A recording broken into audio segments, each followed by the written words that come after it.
Welcome everyone to the remote commission meeting of September 27, 2021. Here at the Port of Olympia. The Port of Olympia is working diligently to address the threat posed by COVID-19 to Thurston County, the state of Washington, and the United States.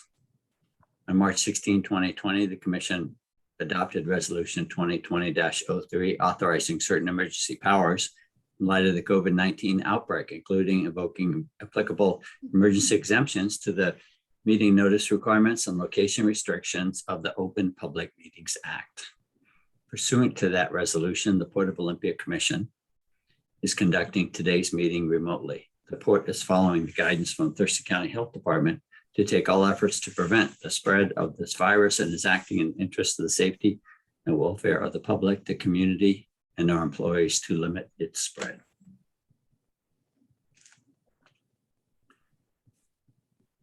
Well, Felicia, would you like to lead us in the Pledge of Allegiance today? Sure, Commissioner Downing. We stand for the Pledge of Allegiance. I pledge allegiance to the flag of the United States of America and to the republic for which it stands, one nation, under God, indivisible, with liberty and justice for all. Thank you. Thank you, Felicia. We did have the Port Commission had an executive session starting at 4 o'clock and ending at 4:30 to discuss potential litigation in accordance with RCW 42.30.110, paragraph I. As I say, that executive session lasted about 30 minutes and no action was taken. So with that, our next agenda item is the approval of the agenda. Do I have a motion to approve tonight's agenda? I'd like to propose a slight change. Go ahead, Commissioner. I propose that we move action other item 2 to advisory. That's the Port Security Grant Program acceptance.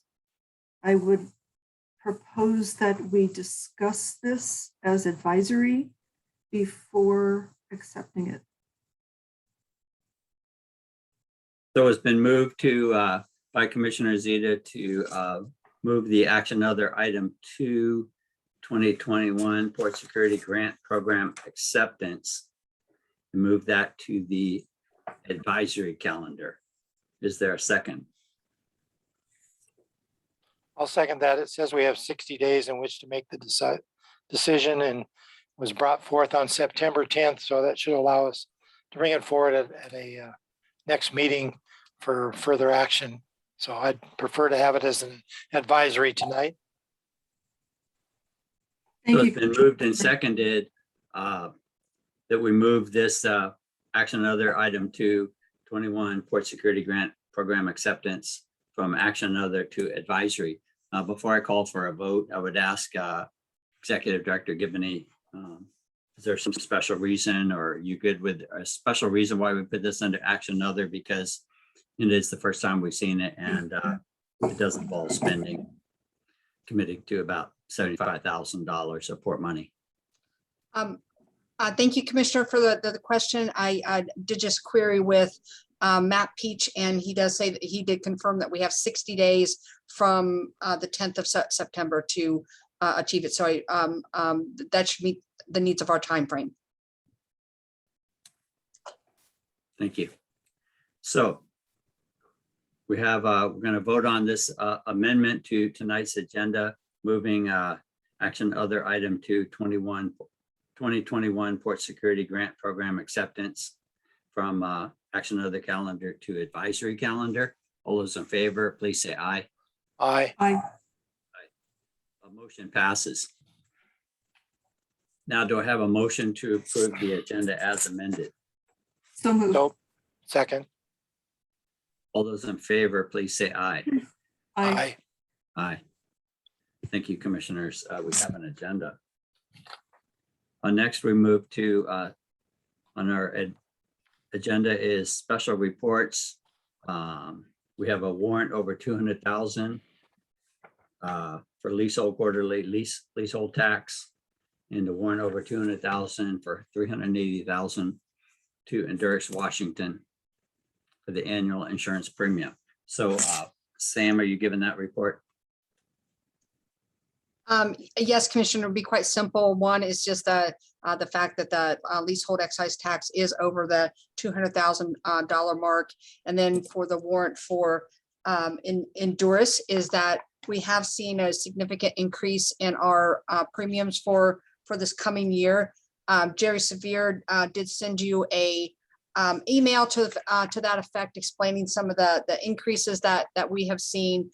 They have varied throughout the ranges of kind of the types of insurance that we have. Liability rate for general liability has gone up 19%. The reinsurance rate was a 20% increase. Property insurance has gone up 42%. We've had, and then the cyber coverage has gone up, and I'm not making this number up, 892% increase. So we've seen quite a bit of increase across the board with our insurance coverage with Endurance. That despite all that, we still believe it presents the best value for us in participating in the pool, and it is a reflection of the times that the insurance market lows uncertainty, and we've had quite a bit of that, as well as just advancement of claims and advancements, and particularly that cybersecurity. Just it's a unique situation. So happy to provide you with any other details at a later date for it, but that's in general, we are seeing quite a bit of increase and real benefit from participating in the pool. Thank you, Sam. Any questions about that agenda item, special reports, commissioners? Discussion. Go ahead, Commissioner Zeta. I appreciate Jerry giving us the figures, the different categories that have gone up. And I appreciate that insurance rates are growing up across the board. I'm also curious as to whether there are particularities to the Port of Olympia's history and situation that has caused our insurance rates to go up. We have had a lot of lawsuits and settlements in recent years, and it's a good thing we have insurance because that's helped us with some of it, a lot of it. I don't know if we can get that information made publicly. It would be good to have it at least sent to the commissioners. Another thing that puts us at risk, and this is a risk that we can potentially lower, and we could potentially lower our insurance costs, is if we take proactive action on climate change and sea level rise. That is a major source of increasing insurance rates globally. Intergovernmental Panel on Climate Change noted that costs due to extreme weather are going up, and insurance companies are doing fine nevertheless because they are selective about what they insure and they raise their rates. If we have a good solid plan for sea level rise, then our high vulnerability at the marine terminal and on East Bay might not cost us so much for insurance. So planning ahead with a good sea level rise plan and with a good climate mitigation plan could actually potentially lower our rates. It could benefit us financially. So I'll encourage us to keep that in mind as we consider our commitments to climate change and sea level rise funding in this upcoming budget cycle.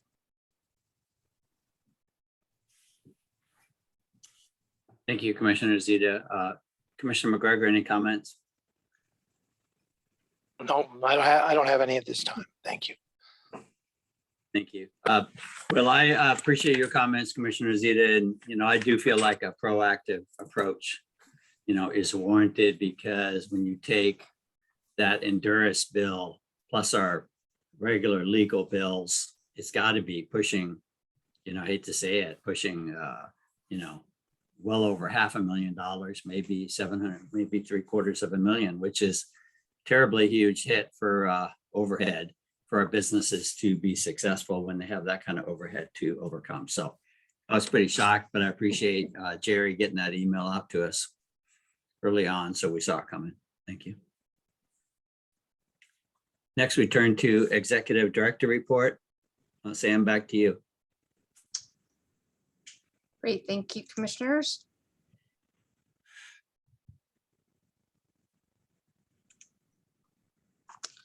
So you can get to the next slide. Earlier today, the first airport master plan update virtual open house took place. The topics included overview of the master plan update process and project schedule, the types of infrastructure at the airport and how it is used, what type of activity has historically occurred at the airport and what is expected to occur in the next 5 to 20 years, how the airport can accommodate existing and future users, and more information can be found by visiting portolympia.com and selecting the airport tab. Next slide.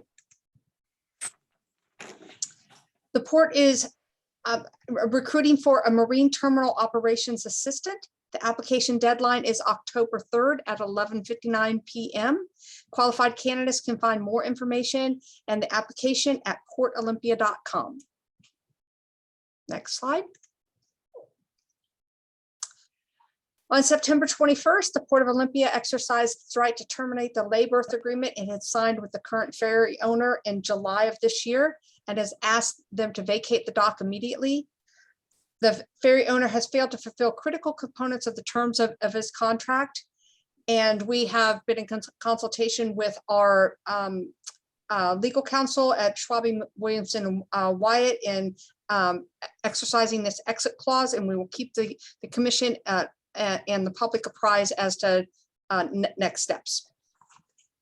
Next slide. As always, we have several ways for the public to engage with us. Here are some easy ways to contact us, give us feedback, or request a conversation. It's a short report this week. Thank you, Sam. Commissioners, do you have any questions for Sam in terms of her ED report?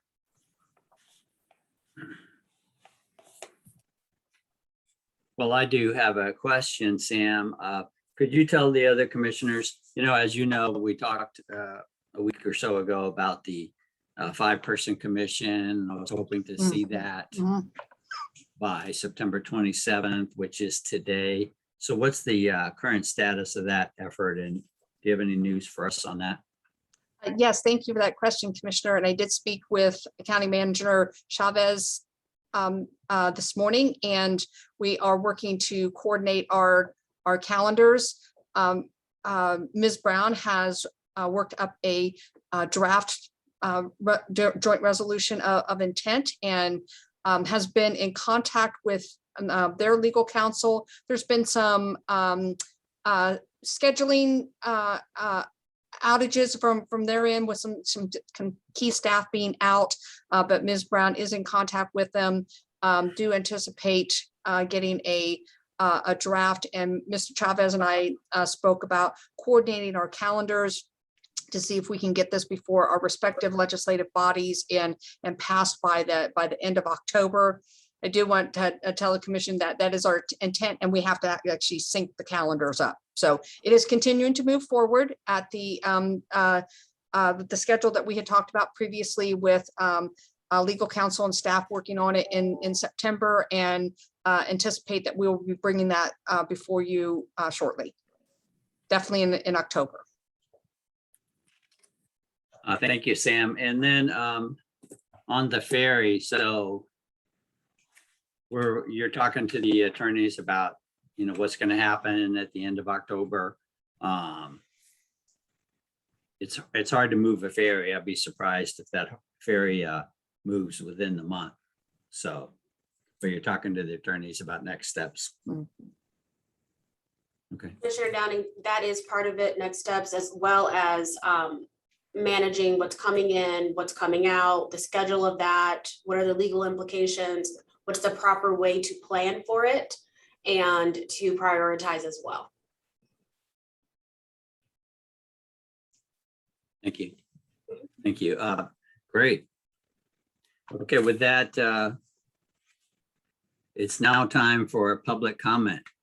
And I didn't see a list ahead of time of folks wanting to give public comment tonight. So I'm going to open the floor up and folks, if there's anybody that'd like to give public comment, please raise your virtual hand on any topic facing the port.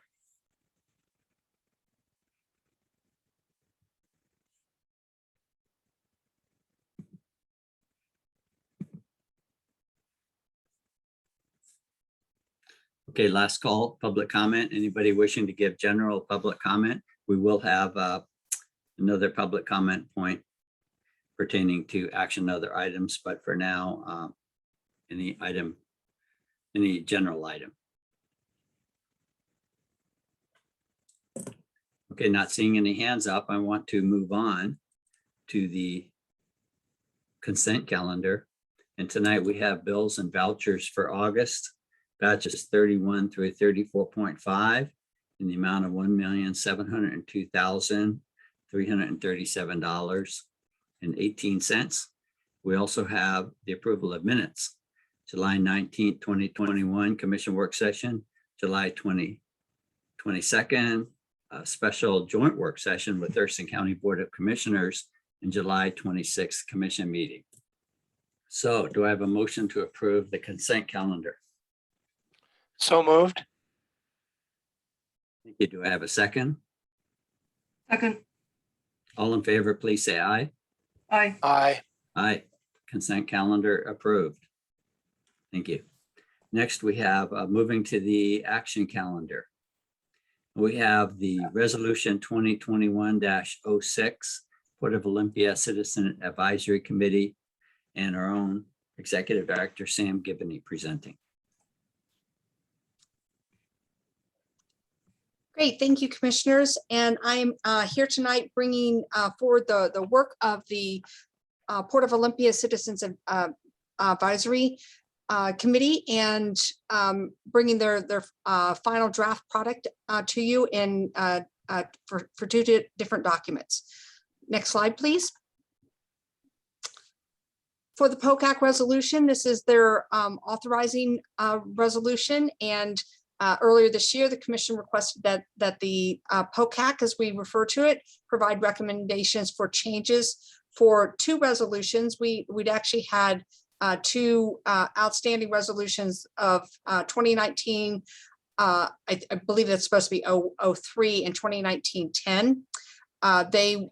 There was a codification error, and a previous resolution version had been amended in 2019-10. These two documents were then kind of merged. Recommended changes were presented and discussed with the commission on June 14th in 2021, and the attached draft incorporates the commission's input. Next slide. And I do have a sample motion for you.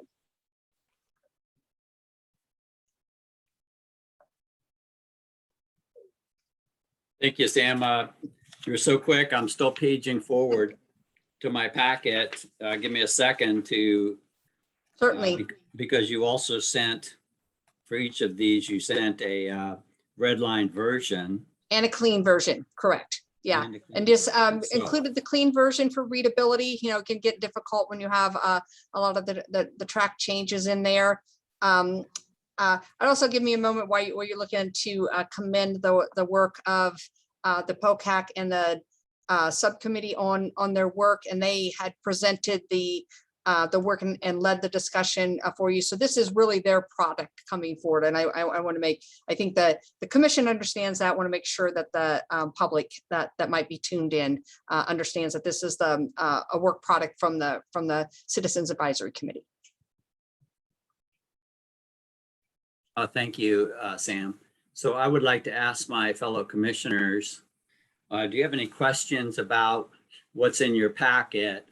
You have a red line version and a clean version. Did you have any questions about what you're seeing or yeah, questions or comments? Good. No. So, okay. I have just a few. Go ahead, Commissioner Zeta, please. I want to say this is much improved from the draft that we saw earlier this year, and thanks to everyone who worked on it. There's a few, at the beginning, there's some kind of awkward, the first paragraph refers to the POCAC as the Citizen Advisory POCAC. That's awkward and redundant. I think Citizen Advisory Committee is appropriate. And then that's the first whereas. And then under item 1, the Port of Olympia Citizens Advisory Committee is defined as the POCAC, and thereafter is referred to simply as the POCAC. And that's all good. It's just that first whereas, the Citizen Advisory POCAC is awkward and redundant. So I would really suggest keeping that Citizen Advisory Committee. That's a suggestion. On the same page at the bottom of page 1, this is in the red line version, the executive director may serve as ex officio. That was the result of our discussion earlier this year. Not will, but may. Some executive directors may choose to, some may not. Sometimes the POCAC may prefer that, sometimes they may not. I think it should be an option, not a requirement.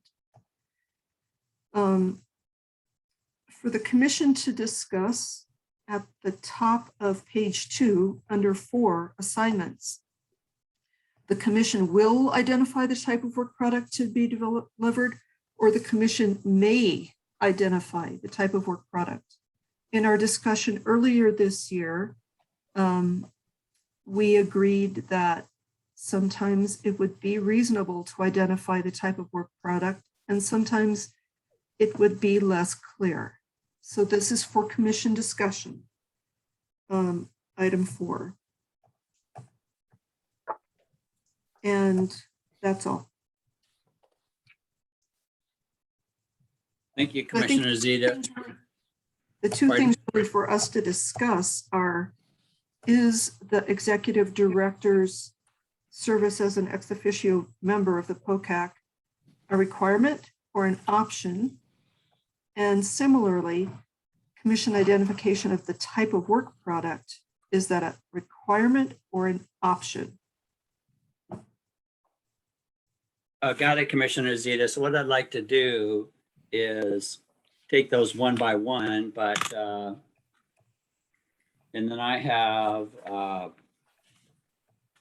just 2 myself. So let's go through yours, and then I'll mine come a little later. So perhaps we can circle back to mine after we discuss yours. So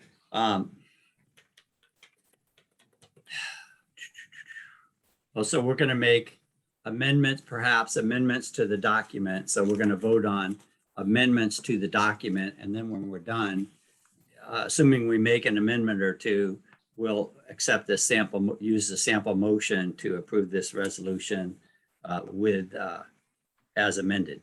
So Commissioner Zeta's first comment is in the first paragraph, and Commissioner Zeta makes the motion to change the wording to whereas the Port of Olympia desires to have a citizen advisory committee, and then take out the word POCAC. Is there a second to that motion? I will second that motion at this point. And I want to also mention that it says that again in the second sentence there, or second line. And so that should all be consistent. So I'm fine with that change.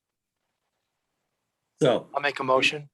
got it. So if Commissioner Zeta accepts that friendly amendment, then that first paragraph will say, whereas the Port of Olympia desires to have a citizen advisory committee to advise the Port Commission on matters it may wish to assign to the Citizens Advisory Committee from time to time. Yes, that was my suggestion in both Is there a places. second? Agreed. Is there a second? Yeah, second. No, you made the motion, Commissioner Zeta, so I was Oh, just restating your motion. Commissioner McGregor, I'm seconding that. all in favor, please say aye. Aye. Amendment is accepted.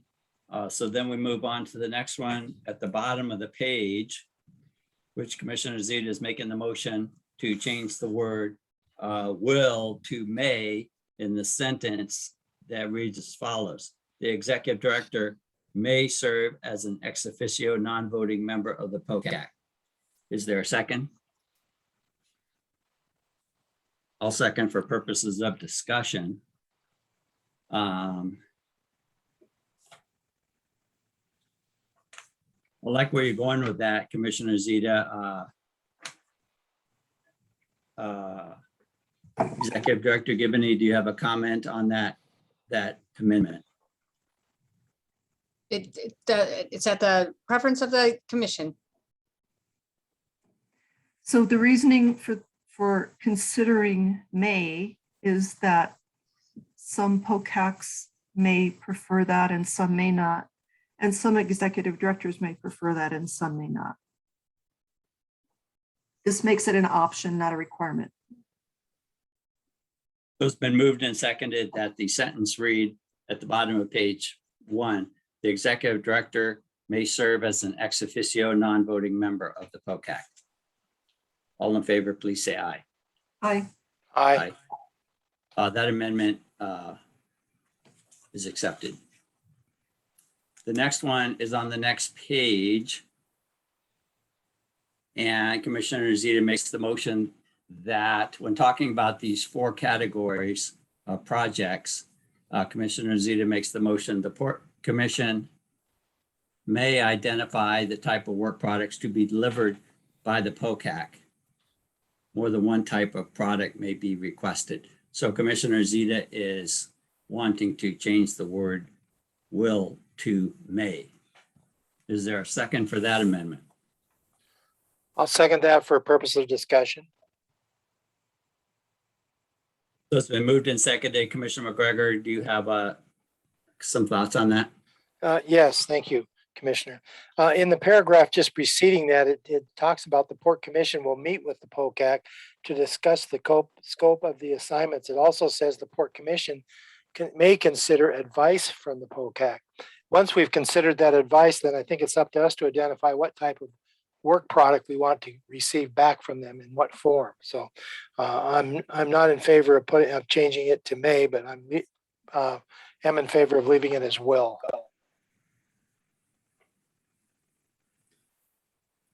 I'm in concurrence with Commissioner McGregor.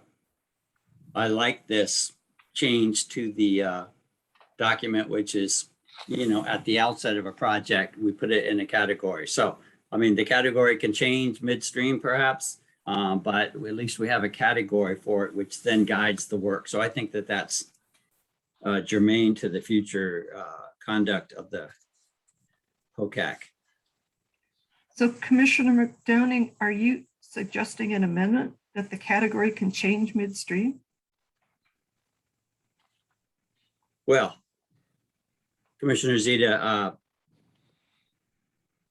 I think that in the realm of reality, if the chair of the POCAC came to us and said, so-and-so project is more of a project recommendation than a policy recommendation, I don't see why that direction cannot change. And so it's good to have not everything written in stone. So yes, I am suggesting that there's things that are not said in this document that may occur. And so that could occur. I believe it can occur. Yeah. So Well, we've encountered that before and it's been a little messy. So it's been moved and seconded to change the word will to may in the sentence at the top of page 2, such that it would, I'll withdraw the motion. I'm swayed by your arguments. thank you, Commissioner Zito. Okay. So then, Commissioners,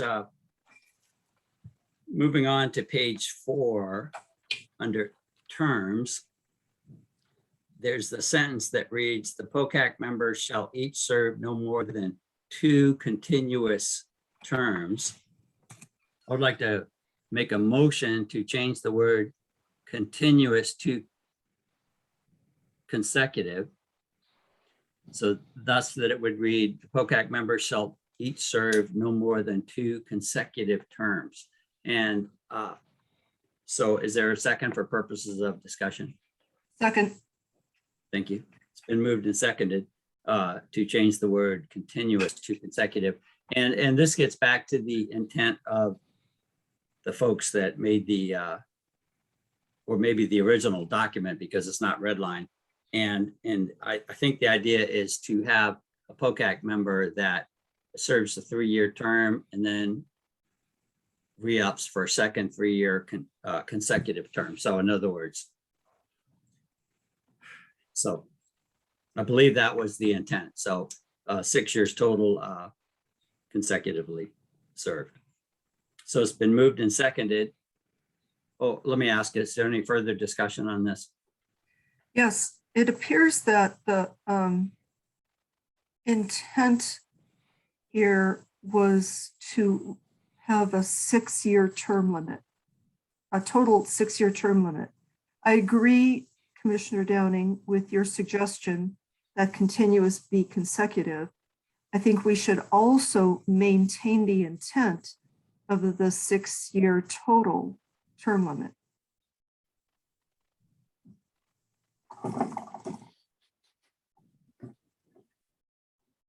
And so a friendly amendment to your suggestion would be the POCAC members shall each serve no more than 2 consecutive terms or 6 years total. And that would cover the original intent and your meaning. Well, I accept that friendly amendment.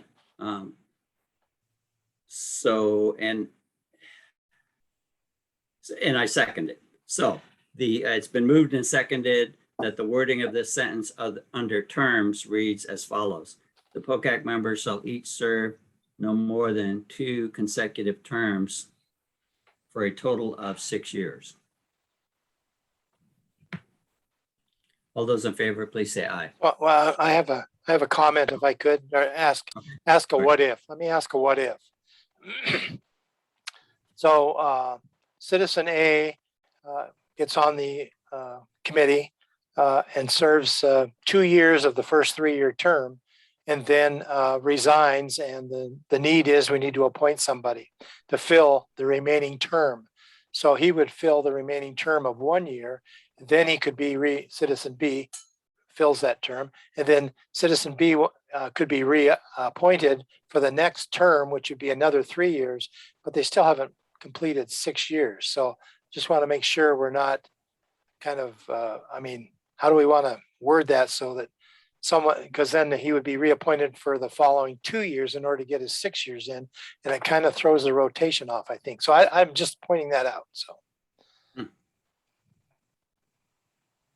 I don't know if there's an easy answer. How do you plug all the holes? Exactly. Yeah.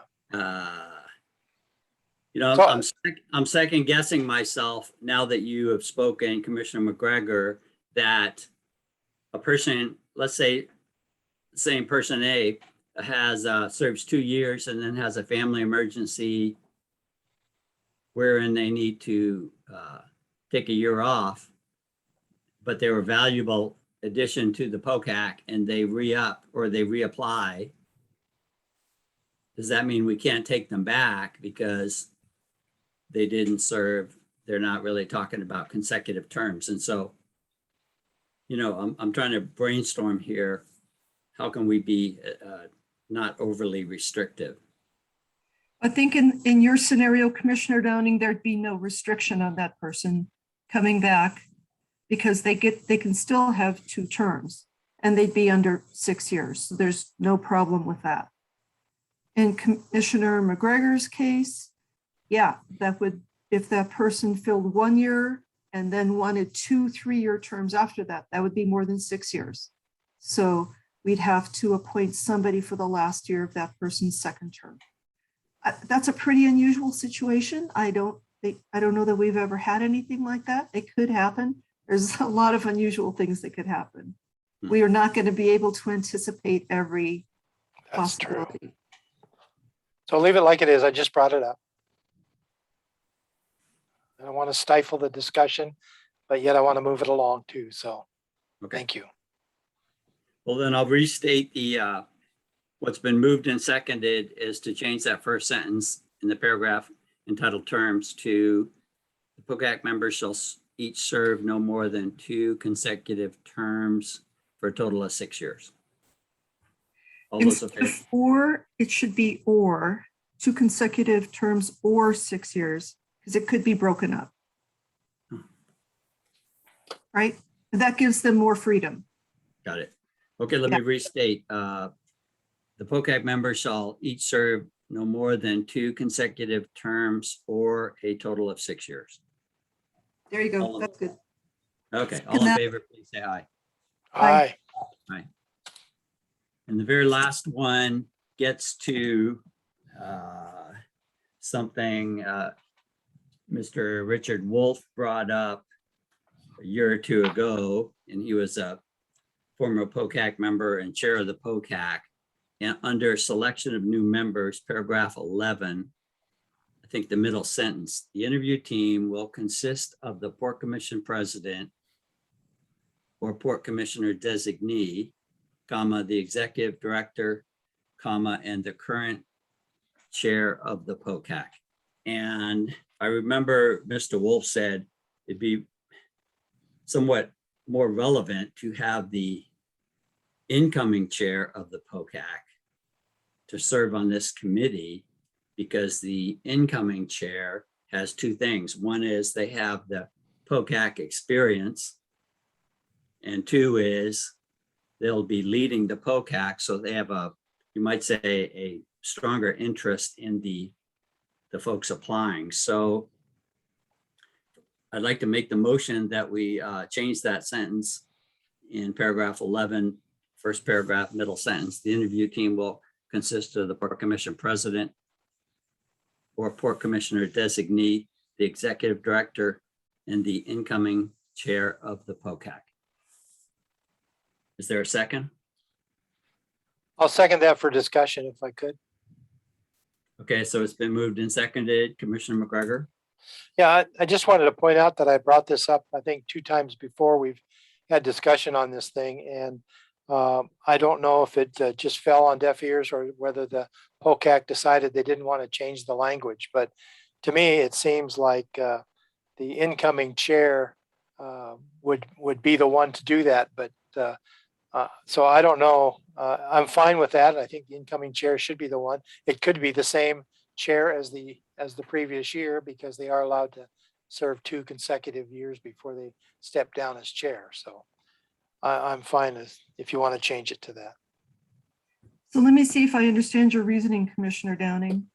You're saying it should be the incoming chair of the POCAC because of their experience on the POCAC and because they will have a greater interest than the outgoing chair. That's pretty much it, Commissioner Zeta. It's a small difference, but that's what I'm looking for. So that's a little puzzling to me, because it seems like the current chair of the POCAC would probably have more experience than the incoming chair. And I'm not sure that the outgoing chair would have less interest. So that's kind of a curious argument. Okay. But if you like that argument, then by the same token, it would make sense to have not the Port Commission president, but the Port Commission vice president on the committee. because the Port Commission Vice President would have a greater stake in the future of the port.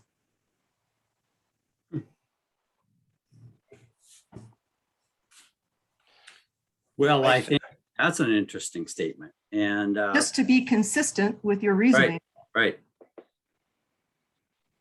I think that it's over time, it works out nicely. It doesn't have to be the commission president, because it could be the vice president, so on and so forth. So what do you think of that, Commissioner McGregor? I mean, in some ways, I'm kind of feeling like we should all agree. And so it's not a burning question in my mind that I even bring this up, but what do you think of Commissioner Zeta's idea? Well, I think that the whole subject of who the chair should be of the POCAC, whether it be the current or the incoming one, was something that the POCAC has brought up for several years, and we've talked about it. We've never really taken any action on it. I've mentioned it a couple of times that when these things come up, that was one of the things that the chair at that time, which was Richard Wolf, brought it up, and I thought it was a good thing to bring up, because the chair of the incoming chair is elected by the then current sitting POCAC members, and therefore they go through a whole process of voting, and having that individual is entirely up to them. So I like the idea of having the incoming chair do it. As far as the commission presidents, we just don't know where that'll go. Every year we take another election on who sits in what seat, and it may be the same or it may be different. So I think that and the Port Commission president can designate it to the vice chair if they so please. I suggest that we make a decision and be consistent, that it's either the chair of both the commission, the current chair of both the commission and the POCAC, or it's the incoming chair of both the commission and the POCAC. I suggest we be consistent.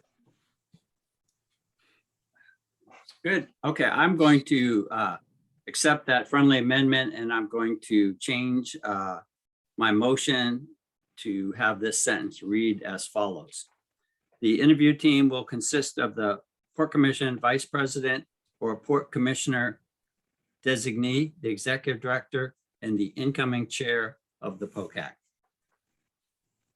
Do I have a second? Second. All in favor, please say aye. Aye. Aye. Aye. Thank you, Commissioner. So we've made 4 amendments to this document, I believe. And now I'm going to ask for a motion to approve. I'm going to ask for a motion indicating approval of this resolution with as amended. So moved. Second. So it's been moved and seconded to approve resolution 2021-06 regarding the Citizen Advisory Committee, known as the Port of Olympia Citizen Advisory Committee, as amended this evening by the Port Commissioners. All in favor, please say aye. Aye. Aye. Aye. Thank you, Commissioners. Okay, we're going to move forward to the next related item, which is the Port of Olympia Citizen Advisory Committee Rules of Operation. Sam, you have the floor again. Thank you. Again, similarly, this is the POCAC's Rules of Operation. The next slide. In January of this year, the commission requested the POCAC provide recommendations to update their rules of operation.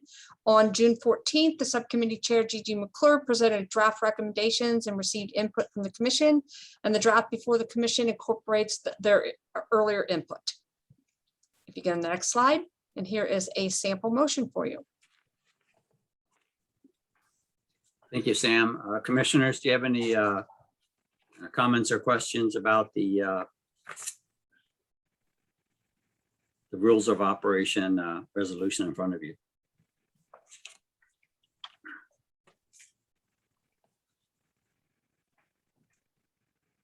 I'm fine with it, the way it was presented. I have a few questions or suggestions. Zita, go ahead. I guess these pages aren't numbered. If we go to, on the red line version, if we go to section 2, meetings of the POCAC, subsection B, meetings of the subcommittees, the big red line section is not a sentence.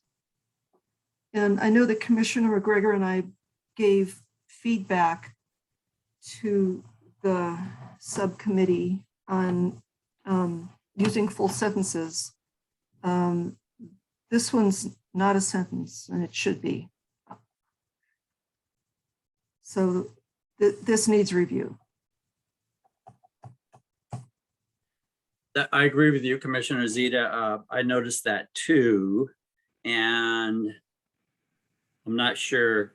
Perhaps Sam, can you? I'm not sure what is trying to be said, so therefore it's hard to say. Yeah. I make a motion that it read as follows. It's pretty confusing. Yeah. So let's not try and wordsmith it here. I think let's send it back for review so people can take their time with it. Okay. How about that? I think that'd probably be better. Similarly, under, I guess it's still 2D, under quorum, there's a curious wording. I think I know what they mean. Should the last most immediate past chairperson, I think that's triply redundant. And one word might suffice there. Last most immediate past is probably overkill. So let's just flag that one for maybe tidying up. I agree with you, Commissioner Zita. In other boards I've been on, when you talk about the immediate past chairperson, that means the most recent. So You could just take the word Recent, last. yeah, that's pretty clear. Good. Yeah. You could just remove the word last. anything else, Commissioner Zita? Let me just double check if I had any other notes here. So Commissioner Downing, I don't know if you had any comments on the term limits in section 3, officer elections at the bottom of the page. You had a keen eye for this in the previous document.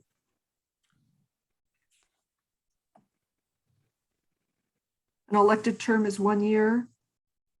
The chair and vice chair shall serve no more than 2 consecutive one-year terms. Shall we specify for a total of 2 years? I kind of think it's pretty clear the way it is, Commissioner Zita. Yeah. And the thing is that conceivably, if a POCAC member is serving 6 years, they could end up serving 3 of those years as chair and 3 of those years as vice chair. And I'm not sure that is in keeping with the intent of this clause. Well, that last sentence says the chair and vice chair shall serve no more than 2 consecutive one-year terms. So I think that means to me that the chair can be chair 2 years back to back.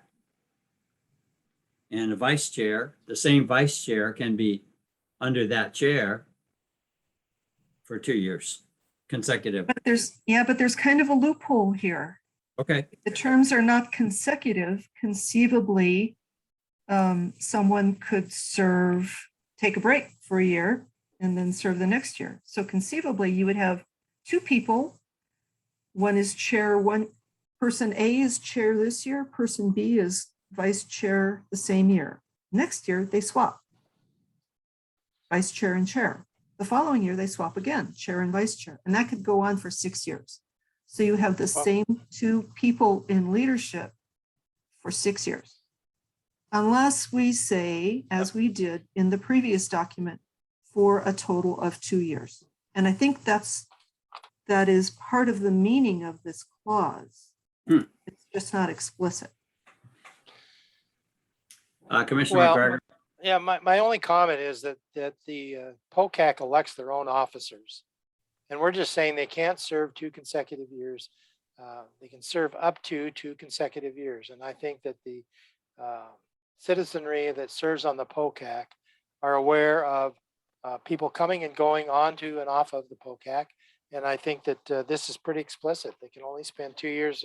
And if it happens that the vice chair becomes the chair 1 year and that happens, then they're going to elect who they want to elect to be their chair and vice chair. This just eliminates them serving it 3 years as chair or 3 years as vice chair consecutively. So I don't have a problem with the way it's worded. I think it's fine. You're right, Commissioner McGregor, that it does not permit someone to serve 3 years consecutively, but it does permit someone to serve 3 years in staggered terms. And I'm not sure that's in keeping with the meaning of the addition here. Isn't that what for the POCAC POCAC had. to figure out? Isn't that something for the POCAC to figure out? Maybe we If should they- just flag this for the POCAC's consideration. Ask them if they want to add in here for a total of 2 years, since we're going to ask them to clarify the earlier section. How about that?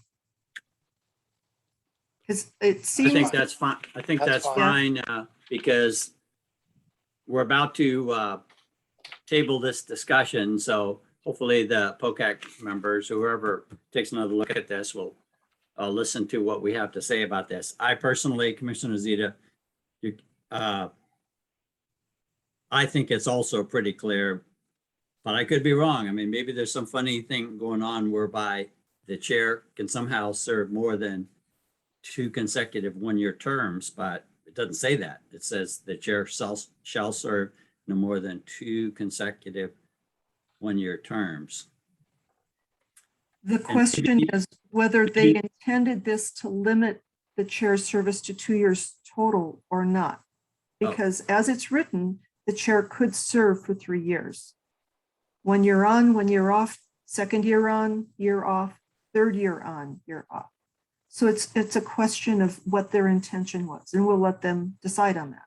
Good. And my only last comment on this very sentence is perhaps the solution is to separate it into 2 sentences, what the chair can do and what the vice chair can do. Because I get a little confused when I look at the chair and the vice chair, like they're a unit, and they're not a unit. So maybe it should be 2 sentences. Yeah, that would not resolve the ambiguity in their total term of service. Okay, Might thanks. be a good idea as well. Anything else, commissioners, on this? No, I'm I think- fine. I think the appropriate step in the context of Robert's rules is move to table this discussion to a future meeting. I have a question about section 6 or 7, reports to the commission. Oh. Go ahead, So Commissioner. there used to be a provision for periodic reports to the commission. But that has been removed. And one or both of you have referenced that process as a useful process in our conversation tonight, saying, well, we can get clarification during those conversations. But that process has been eliminated. in this section 6 or 7. Now there's no intermediate conversations. There's simply a final product.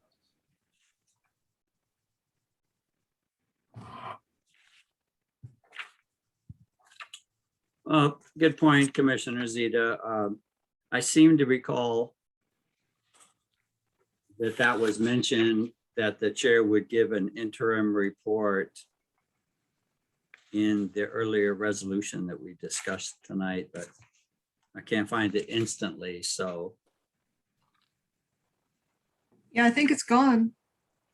Well, here it is right here. It's in the first document we finished reviewing at the bottom of page 3, the chairperson of the POCAC or designated representative of the POCAC shall report to the Port Commission no less than twice each year on POCAC activities. So I think your point's somewhat well taken in that these two documents need to not conflict with each other, because what you point out in the second document is that the port commissioners may request an update on the works of the POCAC. And something needs to be revised, because the first document says that they will report twice a year, no less than twice per year. So there's a little bit of conflict there. So that's a good catch on your part. Thank you for pointing out the conflict with the first document, Commissioner Downing. So yeah, another thing to take a look at. So move to table the rest of this discussion pending on some revisions from the POCAC. Second motion. All in favor, please say aye. Aye. Thank you, commissioners, and Sam for the discussion of that rules of operation. We look forward to seeing it again at a future meeting. Okay, now we're going to move to the action of the calendar. And the first item on the action of the calendar is called Supersede Resolution 2021-05 Emergency Powers in Response to the Outbreak of COVID-19 with Draft Resolution 2021-07 requiring COVID-19 vaccination for port employees. And Felicia, I believe you're presenting this topic. Yes, Commissioner, I am. I thought maybe that there was an agenda change earlier and the item that was on action other number 2 was moved up to advisory. Is that before me or should I go now? Well, in some ways, good catch. Thanks for paying attention. However, my agenda shows action other, which typically, you're right, advisory is above action other. So, but we have an agenda which we approve. So let's follow our agenda. Okay, And I'm ready. Let's do this. Okay. All righty. Next slide, please.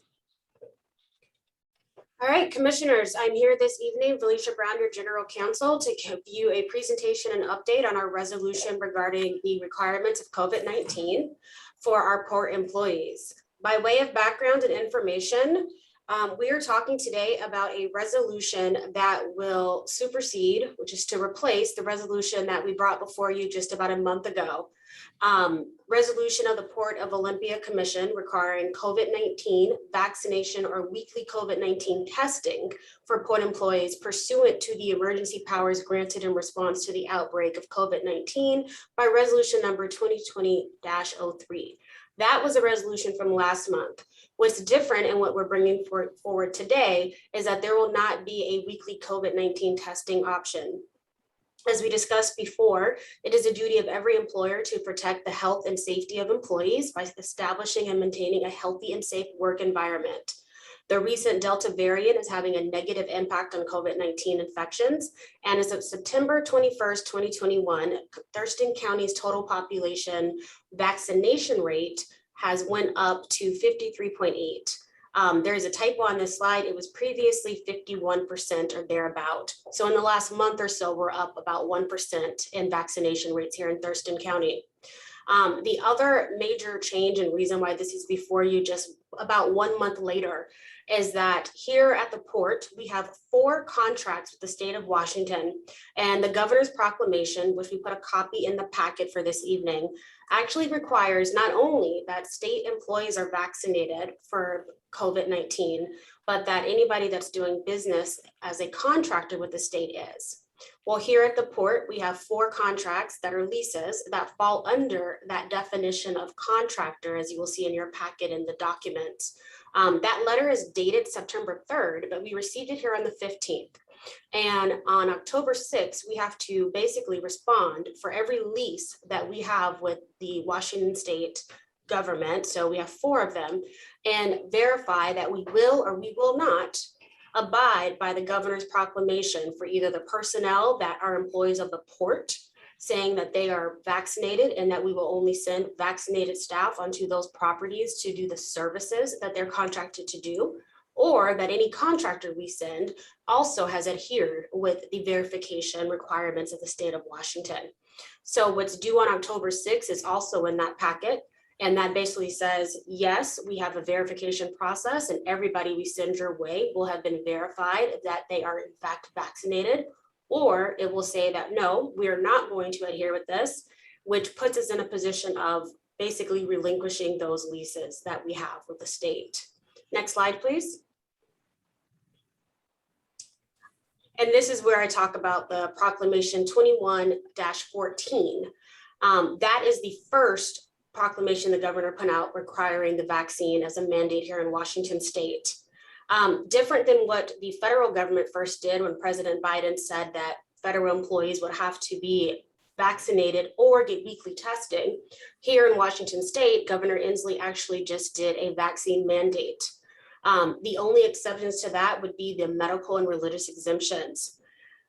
Then on September 9th, I believe, President Biden actually reversed the weekly testing mandate for federal employees. And while there is a requirement that's going to be put into place that private businesses with 100 or more employees will have to either have vaccine mandates or weekly testing, the federal employees will not have the weekly testing requirement any longer. That weekly testing requirement is actually not going to be part of any Washington state employee that falls under the government, the Washington state governor's mandate directly. And so from there, the resolution that you have before you today is actually for 4 leases, which I mentioned, and it's approximately $306,000 annually in terms of revenue each year. And so what we're really talking about is being able to provide personnel for 4 leases that are with the state for approximately $300,000 a year of revenue. Next slide, please. And so going forward, we would have the same requirements for our vaccinated employees. They would be able to show us a CDC vaccination card, documentation from a healthcare professional, or the state immunization information system record. Weekly tests would not be an option unless provided as a reasonable accommodation for a medical or religious exemption. Those would be on a case-by-case basis. And the Port Executive Director may adopt a temporary policy or procedures to enact this resolution and cover issues such as employees who need extensions to get their vaccine series completed. And what I basically mean by that is, while the resolution allows the executive director to take action to terminate an employee who does not follow this condition of employment if it's necessary, that is not the intent here. And in the event that come October 31st, an employee can demonstrate a good faith effort to be vaccinated, and unfortunately they have not become fully vaccinated at that time, our goal would be to figure out what hurdles they've encountered, help them get through that, and continue their employment here at the port, but do so with them vaccinated, as opposed to simply, it's October 31st and you did not meet this deadline and we're going to terminate you immediately. Our goal this whole time has really been able to provide people with enough of information ahead of time so that people could be aware of what was coming and get prepared. Next slide, please. We have a sample motion here I move to approve and adopt resolution number 2021-07, a resolution of the Port of Olympia Commission amending and superseding resolution number 2021-05, requiring COVID-19 vaccination for port employees pursuant to the emergency powers granted in response to the outbreak of COVID-19 by resolution number 2020-03. Next slide, please. Are there any questions that I can answer for you about this? Thank you, Felicia, for bringing this topic forward. Commissioners McGregor or Zeta, do you have questions or comments on this issue?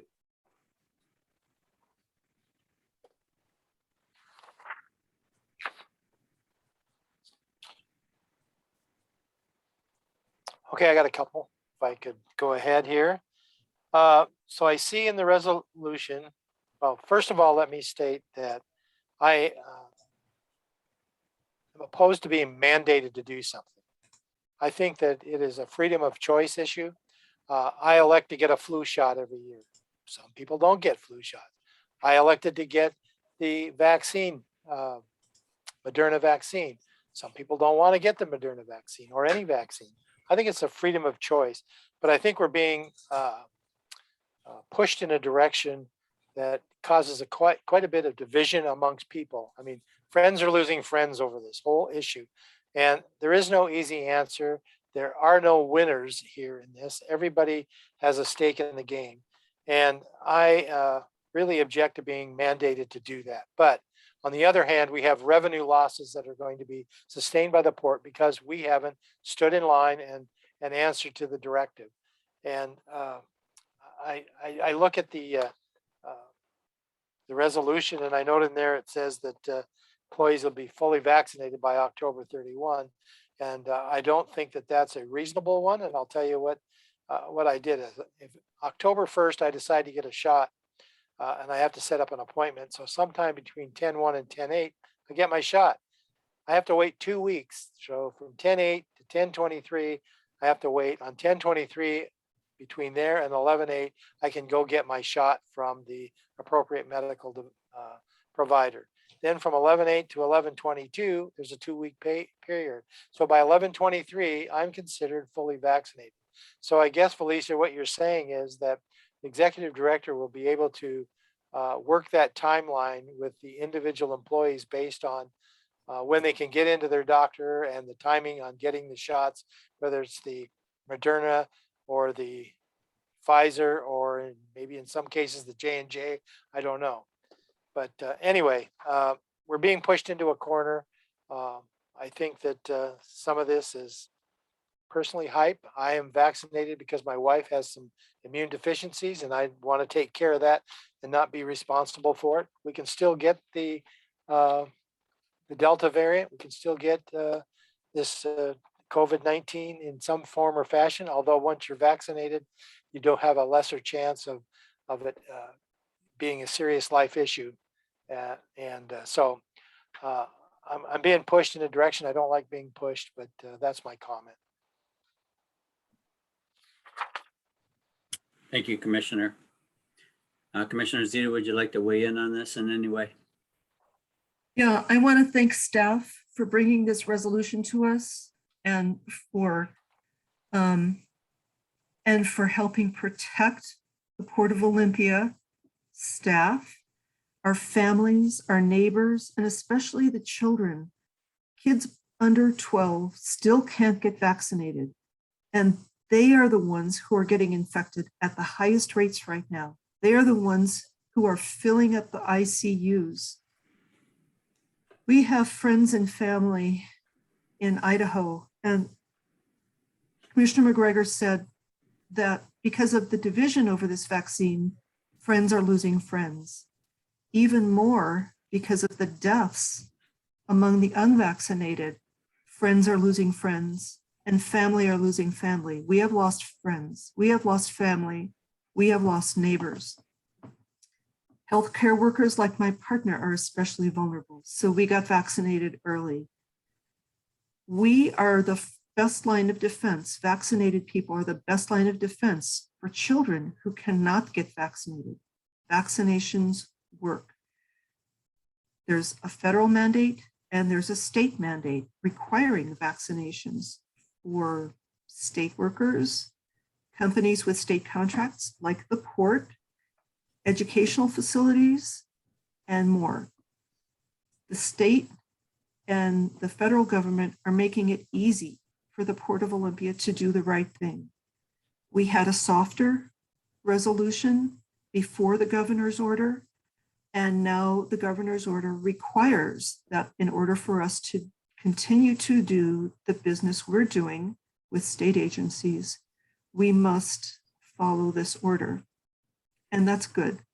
It will keep us all safer, especially the vulnerable, especially the kids, especially the immunocompromised. So I want to thank staff for bringing this to us, and I fully support staff's initiative on this. I understand the concerns about freedom of choice among certain staff members. But when your freedom of choice endangers vulnerable people, you have to weigh the costs and benefits. And the port's doing the right thing here. Thank you, commissioners. Thank you, commissioners. Commissioner McGregor talked about he doesn't like to be forced to do things, and he laid out some reasons, why he's going to go ahead and do it anyway. And I appreciate that. And Commissioner Zita made a impassioned plea for the importance of vaccines. I appreciate that as well. So I won't repeat what they said. I'll try to take a little bit different tact, which is really close to the Port of Olympia itself. We've got a really excellent group of 40 or so employees, and maybe we're about 60 to 70% vaccinated, but we do all need to be vaccinated. And I realize that it's unusual for the Port Commission to pass a resolution and 2 weeks later go to modify it, but we're in unusual times and we're in untested waters. The things are happening almost on a daily basis nationwide, as well as in our state.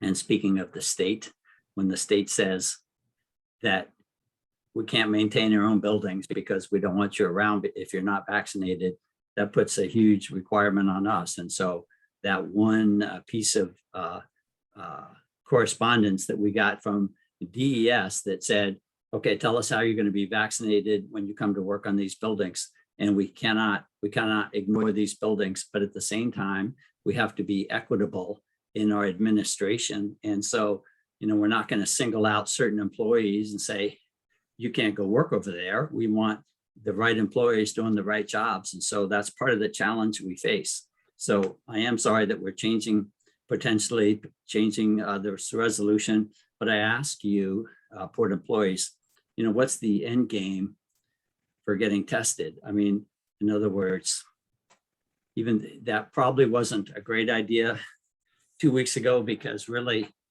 testing, is somehow COVID going to go away? And while the time you're getting tested, probably not. And the only way it's going to go away is through extremely high levels of vaccinations. And so, the end game is to get vaccinated. So that's what we're dealing with. And lastly, I want to say that, the Port Commission tonight, in my opinion, is here supporting the executive director. Executive Director Gibney is running the organization, and every so often she asks us for support. She can, she's running the business, and so she'll do what needs to be done to run the business effectively. And really, she's making a thoughtful decision about how we can move forward as a Port Commission when faced with these challenges. So, I'm supportive of this, but I also want to be extremely sympathetic to people's beliefs. And let's face it, we need all of you. So we need you to continue working at the port. And I hope you enjoy working at the port, and your enthusiasm will come back once we get this vaccination thing behind us. And once we, of course, because everybody's suffering. It's not just the unvaccinated feel like, they don't have freedom because people are not leaving you alone, but the vaccinated people are suffering too because our life is curtailed. I mean, our life is literally curtailed.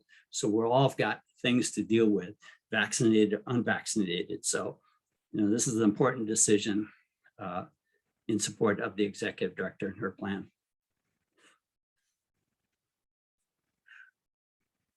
Well, at this point, commissioners, if there are no other questions, we have a sample motion on the table. Does somebody like to make a motion? I move to approve and adopt resolution number 2021-07, a resolution of the Port of Olympia Commission, amending and superseding resolution number 2021-05, requiring COVID-19 vaccination for port employees pursuant to the emergency powers granted in response to the outbreak of COVID-19 by resolution number 2020-03. Thank you. Is there a second? I second.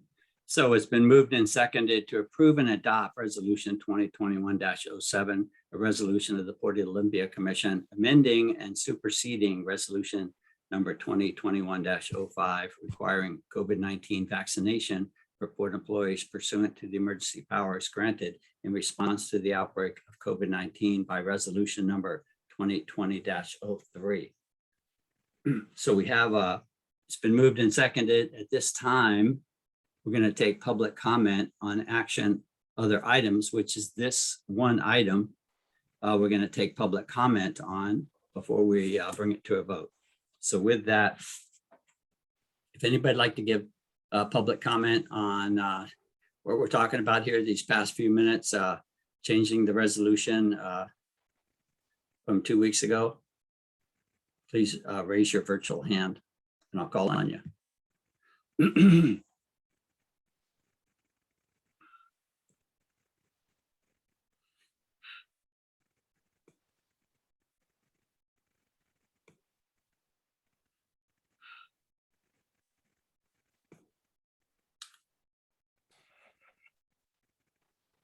Can somebody help me out? I think I see a hand, but I can't quite see it.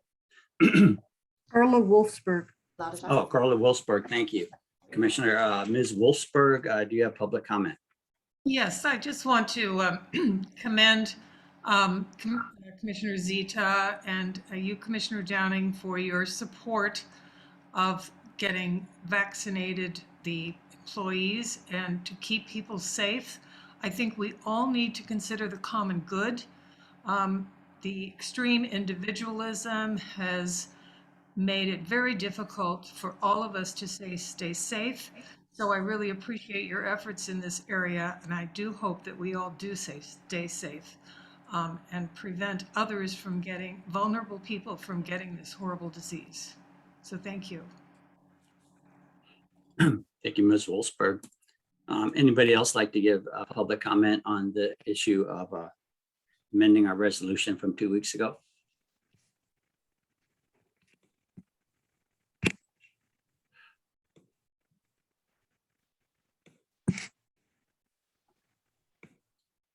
Anybody else? Last call for a public comment on this action other item to amend our resolution from 2 weeks ago regarding COVID vaccinations.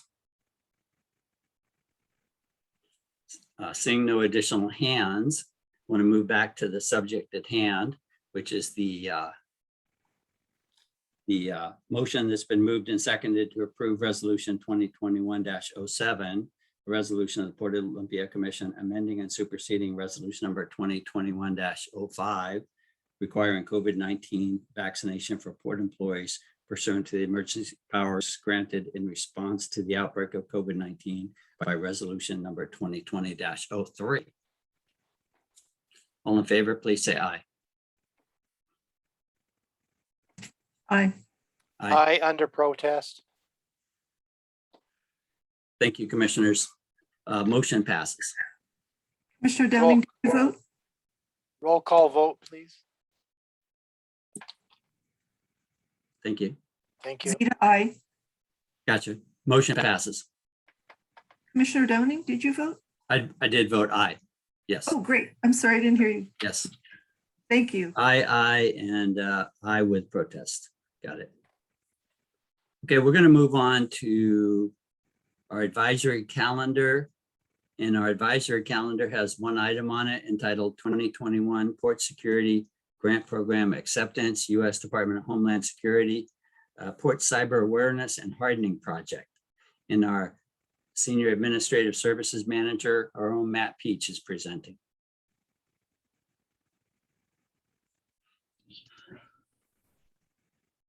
Can you hear me? Hi, Matt. Excellent. Yes, we can. Good evening. My name is Matt Peach, just a Senior Administrative Services Manager. Next slide, please.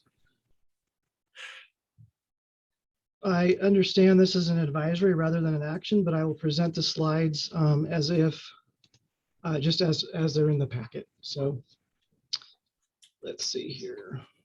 Give me a second. Earlier this year, the port applied for a port security grant from the U.S. Department of Homeland Security to help fund the proposed 2022 Port Cyber Awareness and Hardening Project that will come before the Commission as part of the 2022 Capital Investment Plan. The project will harden the port's information technology infrastructure to help protect against a cyber attack that would seriously impede the port's operations. The project will also separate the port's Wi-Fi network from the port's internal fiber optic backbone. Next slide, please. The port received notice that the port has been awarded the grant. Policy 1008 requires staff to get commission approval to accept a grant when the grant is not listed on the approved capital or operating budget, and the grant requires a port contribution of new capital funds or annual operating expenses estimated not to exceed $300,000. As mentioned, the project will be included in the 2022 Capital Investment Plan, but will not be adopted until later November, and the project grant exceeds $300,000. Next slide, please. Staff is requesting the Commission to provide approval for staff to accept the grant. The grant must be accepted within 60 days of award notice, which was September 10th. You must also submit additional requirements within the same 60 days. The total project is estimated to be $304,975, with the port's share being $76,244 and the federal grant share of $228,731. Next slide, please. That is moot at this point, as it's a purely an advisory. Happy to accept any questions or answer any as best I can. Thank you, Matt. Commissioner Zeta McGregor, do you have any comments or questions of Matt?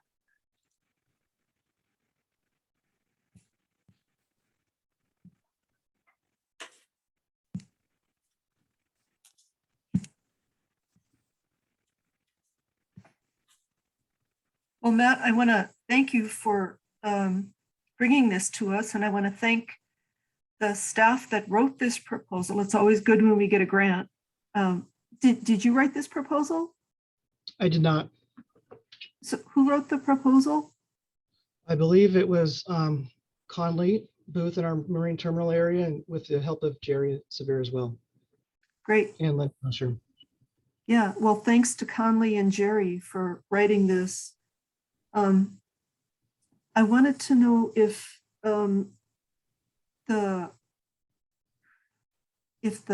entity that carries out these changes at the port is specified. If we were to have a new computing contract, could the new computing contract carry this out? This project is very vast and we're required to go out for proposal and contract, part of that process, separate from that process. So this new grant would go out for bid? Correct. Great, thank you.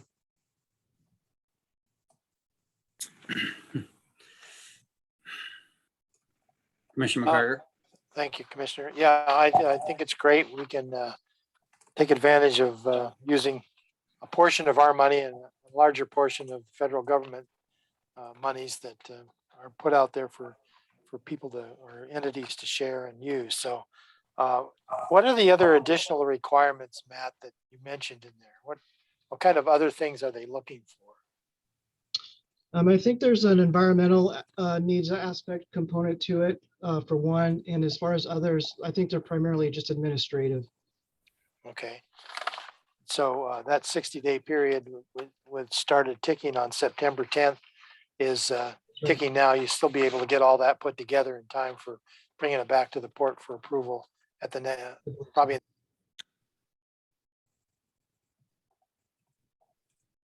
I think Lost you you, muted Commissioner. yourself, Commissioner.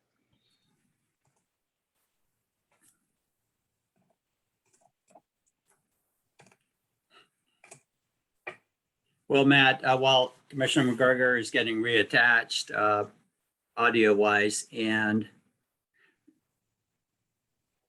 I'd be curious to see the grant application because I know you're not a techie per se, Matt, and I would just like a few more details about what we're actually doing here, because I do, like Commissioner said, it's great. Commissioner Zeta said it's great when we get a grant and the federal government wants to kick in money towards our port, but we're still spending $76,000. So I'd like to, see what's being requested and literally why the grant was approved, so that we can know more about what we're getting into here.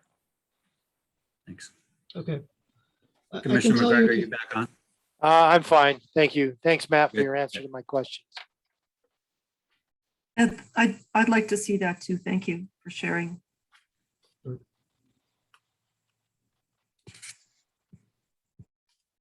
Good. Well, Matt, that's great news. Thank you for bringing this information to us. As it is an advisory, we'll be seeing you again in the near future to firm this up. And Great. thank you, Thank you Matt, very much. for all the work you're probably going to do meanwhile to get the required documents together. thank you. I need a backup parliamentarian. Was I supposed to public comment on advisory items? It's not on the, oh, I'll be darned. So apparently I am.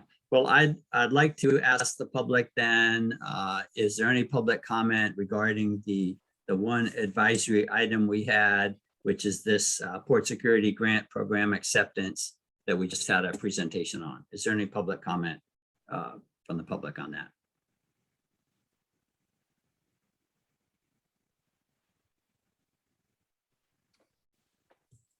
Okay, thank you.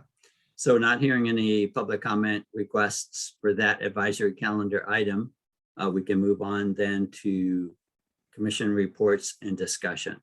Commissioners, do you have anything to report this week? I have Commissioner nothing this McGregor? week. I have Go ahead. nothing. Thank you. Okay. Commissioner Zeta? Myself, I don't have anything to report. That's a burning statement. I've got a couple of meetings coming up, but nothing these past 2 weeks. So thank you. So with that, is there any other business commissioners? Covered a lot of ground tonight.